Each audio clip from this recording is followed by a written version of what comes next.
Senin, Selasa, Engkau tetap Raja.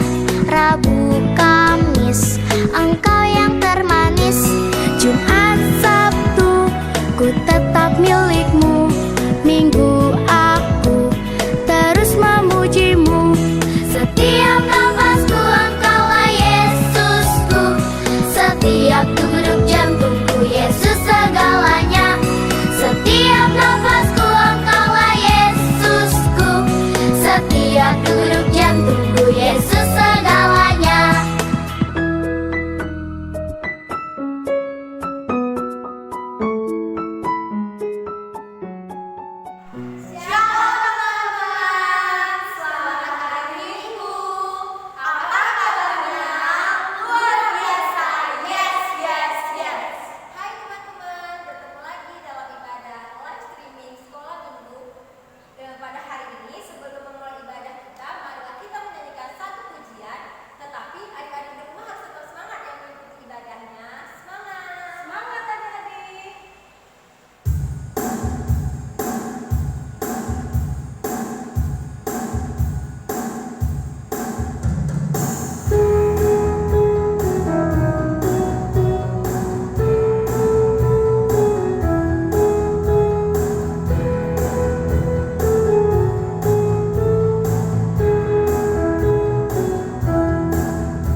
Di dalam nama Allah Bapa dan anaknya Tuhan Yesus Kristus dan Roh Kudus, kali langit dan bumi.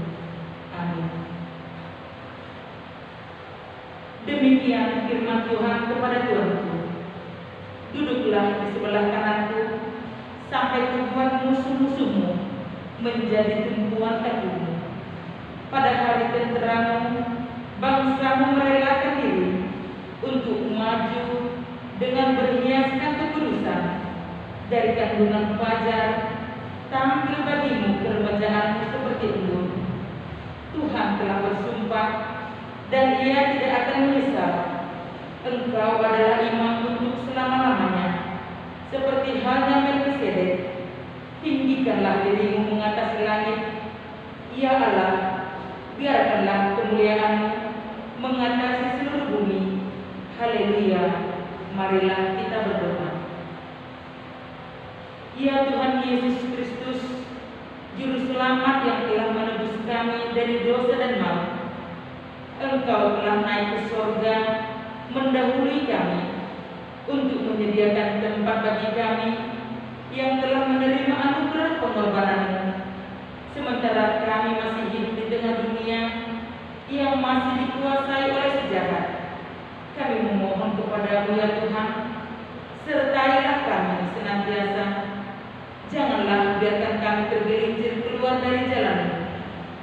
Tuntunlah dan peliharalah kami dalam kasih-Mu, supaya pada hari terakhir kami juga boleh menghampiri hadirat-Mu di dalam kerajaan-Mu yang penuh kemuliaan surgawi.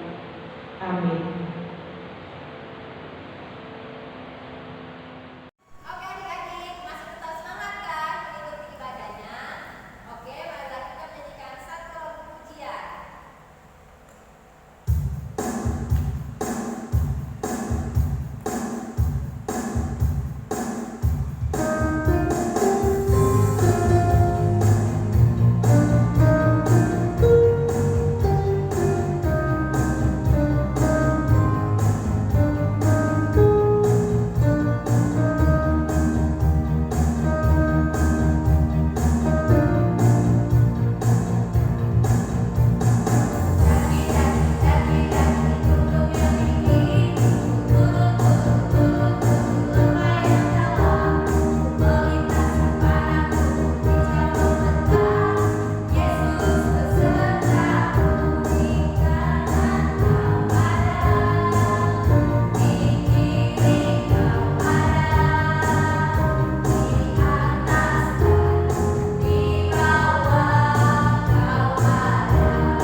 Shalom adik-adik, kembali lagi kita ke dalam sesi ayat hafalan. Untuk ayat hafalan minggu ini terdapat di Efesus 2 ayat 19. Efesus 2 ayat 19. Mari kita bacakan bersama-sama. Demikianlah kamu bukan lagi orang asing dan pendatang, melainkan kawan sewarga dari orang-orang kudus dan anggota-anggota keluarga Allah. Dan untuk ayat hafalan minggu depan terdapat di Yosua 1 ayat 6. Yosua 1 ayat 6. Tolong ya adik-adik dikirimin ayat hafalannya ke grup sekolah minggu masing-masing. Terima kasih banyak. Shalom. Efesus 2 ayat 19. Demikianlah kamu bukan lagi orang asing dan mendatang, melainkan kawan sewarga dari orang-orang kudus dan anggota-anggota keluarga Allah. Shalom. Efesus 2 ayat 19. Demikianlah kamu bukan lagi orang asing dan pendatang, melainkanlah kawan sewarga dari orang-orang kudus dan anggota-anggota keluarga Allah. Amin. Ayat hafalan Efesus 2 ayat 19. Demikianlah kamu bukan lagi orang asing dan pendatang, melainkan kawan sewarga dari orang-orang kudus dan anggota-anggota keluarga Allah. Amin. Terima kasih Kak. Shalom. Ayat hafalan Efesus 2 ayat 19. Demikian kamu bukan orang asing lagi dan pendatang, melainkan kawan-kawan sewarga kudus, anggota-anggota keluarga Allah. Terima kasih.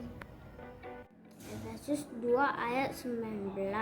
Demikianlah kamu bukan lagi orang asing dan pendatang, melainkan kawan sewarga dari orang-orang kudus dan anggota-anggota keluarga Allah. Efesus 2 ayat 19. Demikianlah kamu bukan lagi orang asing dan pendatang, melainkan kawan sewarga dari orang-orang kudus dan anggota-anggota keluarga Allah. Terima kasih. Efesus 2 ayat 19. Demikianlah kamu bukan lagi orang asing dan pendatang, melainkan kawan sewarga dari orang-orang kudus dan anggota-anggota keluarga Allah. Terima kasih. Ayat hafalan Efesus 2 ayat 19. Demikianlah kamu bukan lagi orang asing dan pendatang, melainkan kawan sewarga dari orang-orang kudus dan anggota-anggota keluarga Allah. Terima kasih. Amin. Efesus 2 ayat 19. Demikianlah kamu bukan lagi orang asing dan pendatang, melainkan kawan sewarga dari orang-orang kudus dan anggota-anggota keluarga Allah. Amin.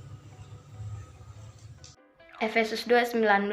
Demikianlah kamu bukan lagi orang asing dan pendatang, melainkan kawan sewarga dari orang-orang kudus dan anggota-anggota keluarga Allah. Amin. Terima kasih. Ayat hafalan Efesus 2 ayat 19. Demikianlah kamu bukan lagi orang asing dan pendatang, melainkan kawan sewarga dari orang-orang kudus dan anggota-anggota keluarga Allah. Amin. Terima kasih. Ayat hafalan Efesus 2 ayat 19. Demikianlah kamu bukan lagi orang asing dan pendatang, melainkan kawan sewarga dari orang-orang kudus dan anggota-anggota keluarga Allah. Amin. Terima kasih.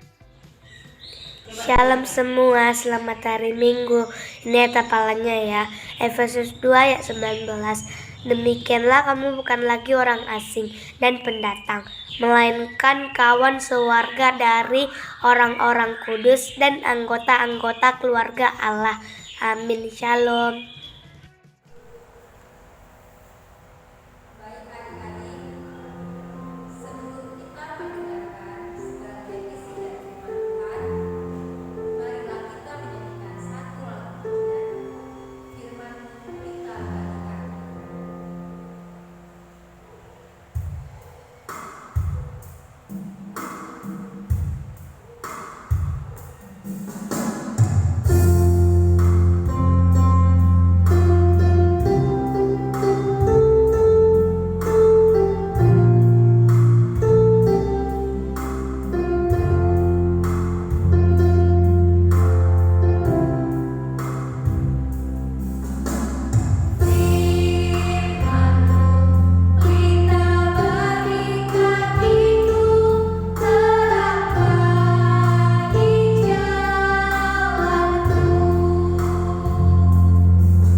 tua, kita hayat Tuhan lagi di keadaan sakit Tuhan, berkati mereka Tuhan, agar mereka menjadi sembuh Tuhan dan berkumpul kembali beribadah dengan kami Tuhan.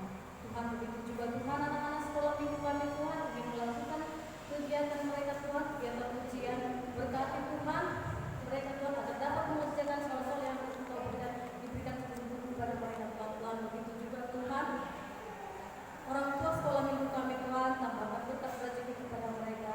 Begitu juga kami guru sekolah minggunya Tuhan, tambahkan hikmat kepada kami agar kami bisa menyampaikan firman-Mu dengan baik Tuhan. Tuhan, segala dosa-dosa kami yang besar itu ampunilah Tuhan, agar tidak berjalan terhalang segala rezeki yang akan Kau berikan kepada kami Tuhan. Tuhan, segala doa dan permintaan kami ini kami panjatkan dalam nama Yesus Kristus Juru Selamat kami. Amin. Baiklah adik-adik, khotbah kita hari ini terdapat di Filipi 3 ayat 20 sampai 21. Filipi 3 ayat 20 sampai 21. Dibuka Alkitabnya ya adik-adik, dan mari kita baca sama-sama. Filipi 3 ayat 20 sampai 21. Ayat 20 kita baca sama-sama ya. Karena keluarga negaraan kita adalah di dalam surga, dan dari situ juga kita menantikan Tuhan Yesus Kristus sebagai juru selamat yang akan mengubah tubuh kita yang hina ini sehingga serupa dengan tubuhnya yang mulia menurut kuasanya yang dapat menaklukkan segala sesuatu kepada dirinya sendiri. Baiklah, jadi setelah kita membaca Alkitabnya, mari kita mendengarkan animasi berikut ini.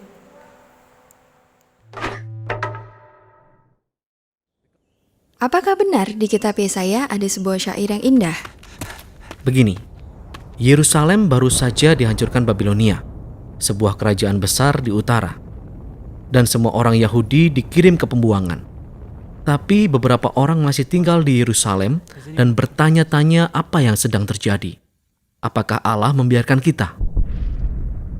Iya ya, karena seharusnya Yerusalem itu kan menjadi tempat di mana Allah akan memerintah seluruh dunia untuk membawa kedamaian dan berkat bagi semua orang.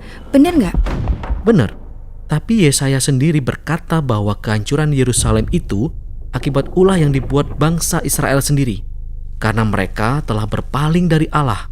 Mereka menjadi sangat jahat sehingga kota dan kuil mereka dihancurkan. Wah, tampaknya mereka memang benar-benar kehilangan semuanya ya. Iya, tapi syairnya nggak berhenti di situ saja. Suatu hari ada seorang penjaga tembok kota yang melihat seorang utusan berlari mendekat ke arah kota. Utusan itu berlari sangat kencang dan berteriak, "Kabar baik!" Dan Yesaya berkata, betapa indahnya kaki orang yang membawa kabar di atas gunung-gunung, yang memperdengarkan damai sejahtera, yang membawa kabar baik. Kaki-kaki yang indah. Iya, kaki-kaki yang indah, karena mereka membawa pesan yang indah. Lalu, apa pesannya? Bahwa meskipun Yerusalem telah hancur, Allah Israel masih memerintah sebagai raja. Dan ia sendiri suatu hari nanti akan datang di kota ini, mengambil kembali tahtanya dan membawa damai sejahtera. Dan si penjaga bersorak-sorai karena kabar baik itu, bahwa Allah mereka masih memerintah. Apakah itu benar? Benar banget. Nah, di dalam perjanjian baru, kita menemukan ungkapan kabar baik. Sebuah ungkapan yang diambil dari bahasa Yunani, yaitu Evangelion, yang juga diterjemahkan sebagai kata Injil. Jadi ketika orang Kristen berkata, apakah Anda percaya Injil? Maksudnya adalah, apakah Anda percaya kabar baik? Iya, tapi bukan hanya sekedar kabar biasa saja. Dalam Alkitab, ungkapan ini dipakai untuk memberitakan sebuah era baru pemerintahan dari seorang raja yang dilantik melalui pengumuman dari si pembawa pesan atau utusan. Nah, dalam perjanjian baru, Injil menggunakan ungkapan tersebut untuk merangkum semua pengajaran Yesus. Mereka berkata bahwa ia berjalan berkeliling untuk memberitakan kabar baik tentang kerajaan Allah. Oh, jadi maksudmu, Yesus melihat dirinya sendiri sebagai seorang utusan yang membawa kabar bahwa Allah memerintah sebagai raja? Ya, benar sekali. Tapi cara ia menjelaskannya sungguh mengejutkan semua orang. Maksud saya begini, Coba kamu pikirkan, sebuah kerajaan yang sukses itu haruslah kuat, memiliki kekuasaan yang besar, dan mampu mengalahkan musuh-musuhnya, iya kan? Namun, Yesus berkata bahwa orang yang terbesar dalam kerajaan Allah adalah yang terlemah, mereka yang dikasihi, dan yang melayani orang miskin. Dia berkata bahwa kamu hidup di bawah kuasa Allah ketika kamu meresponi kejahatan dengan mengasihi musuhmu, mengampuninya, dan mencari perdamaian. Jadi konsep kerajaan ini benar-benar terbalik. Dan Yesus juga berkata bahwa kerajaan Allah itu datang bersama Dia. Iya, salah satu contohnya kisah ketika seorang perwira Roma datang dan memohon kepada Yesus untuk menyembuhkan hambanya. Nah, menariknya, perwira ini bahkan memanggil Yesus sebagai Tuhannya dan mengakui otoritas Yesus. Nah, Yesus memuji perwira ini karena iman yang tidak dimiliki oleh orang lain. Jadi Yesus tidak hanya memberitakan tentang kerajaan Allah, tapi juga menyatakan bahwa Dia adalah Raja. Wah, benar-benar menarik ya. Dan berita ini pun semakin tersebar luas bahwa pria Yahudi dari Galilea itu berbicara dan bertindak seperti dia adalah seorang raja Israel. Dia juga menunjuk 12 murid yang menggambarkan 12 suku Israel. Dia juga menyembuhkan banyak orang dan mengampuni dosa mereka. Dan semua hal ini adalah ancaman besar bagi para pemimpin Yahudi saat itu, sehingga mereka memutuskan untuk membunuhnya. Dan Yesus membiarkan mereka melakukannya. Ini benar-benar hal yang sungguh aneh dilakukan jika kamu ingin menjadi seorang raja. Benar tidak? Kamu benar. Tapi bagi Yesus, inilah yang harus terjadi. Yesus melihat dosa dan kehancuran umatnya Israel sebagai satu bagian dari keseluruhan kondisi manusia. Bagaimana seluruh umat manusia telah memberontak terhadap Allah sehingga mengakibatkan terjadinya berbagai tragedi dan kehancuran dunia seperti sekarang. Jadi bagaimana cara Allah membawa pemerintahannya ke dalam dunia seperti ini?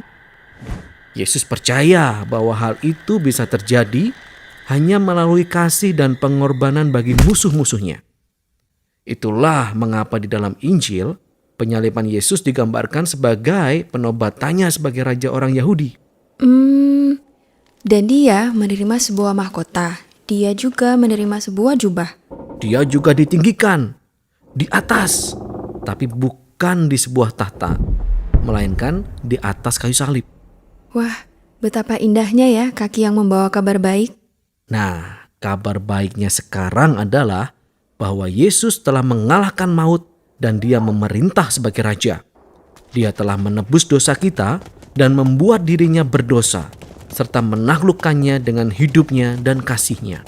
Dan Dia mengirimkan pengikut-pengikutnya untuk tetap memberitakan kabar baik dari kerajaannya. Dan satu lagi, Dia mengundang semua orang untuk hidup setia kepadanya, Sang Raja yang mengalahkan maut dengan kasihnya. Oke adik-adik, sebelum kita memberikan persembahan yang terbaik bagi Tuhan Yesus, marilah kita menyanyikan satu lagu pujian.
Menghantar kita memberikan persembahan syukur kepada Tuhan, marilah kita mendengarkan firman Tuhan yang tertulis dalam kitab Mazmur pasal yang ke-76 ayat 12. Demikianlah firman Tuhan.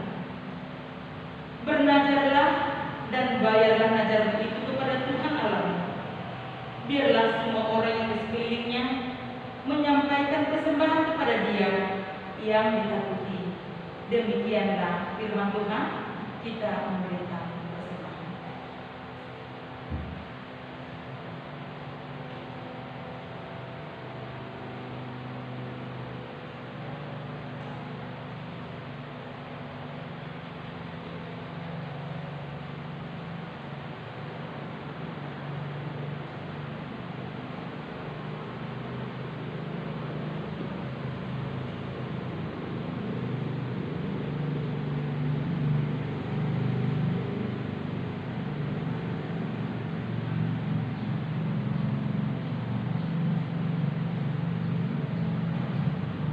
Marilah kita berdoa untuk persembahan kita ini.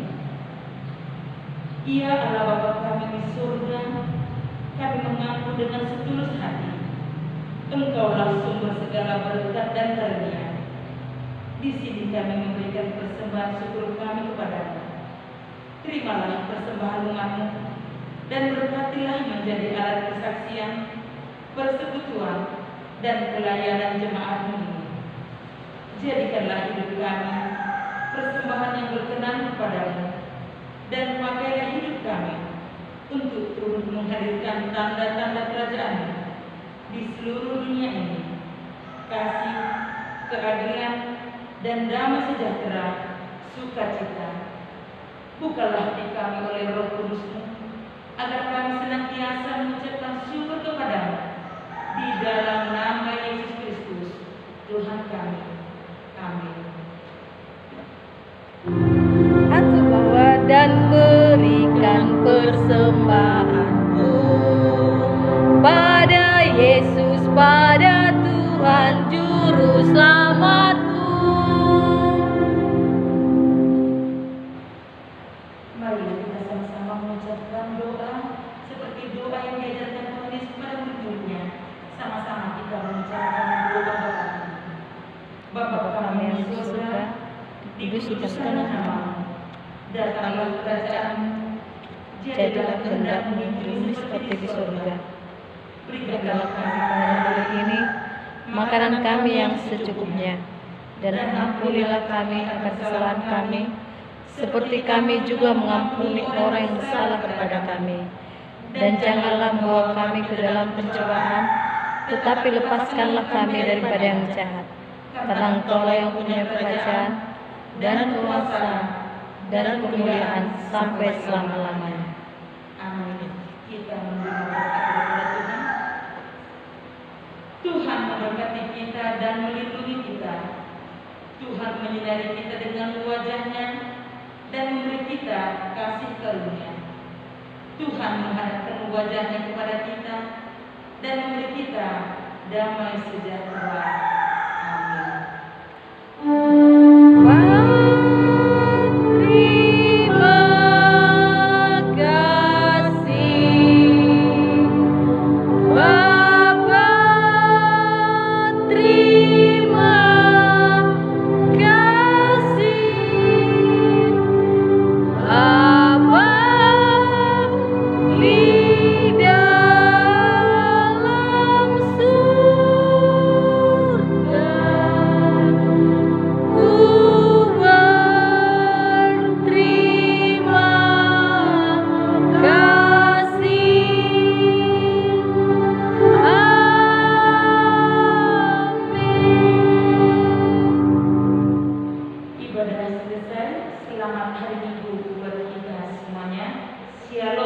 Shalom.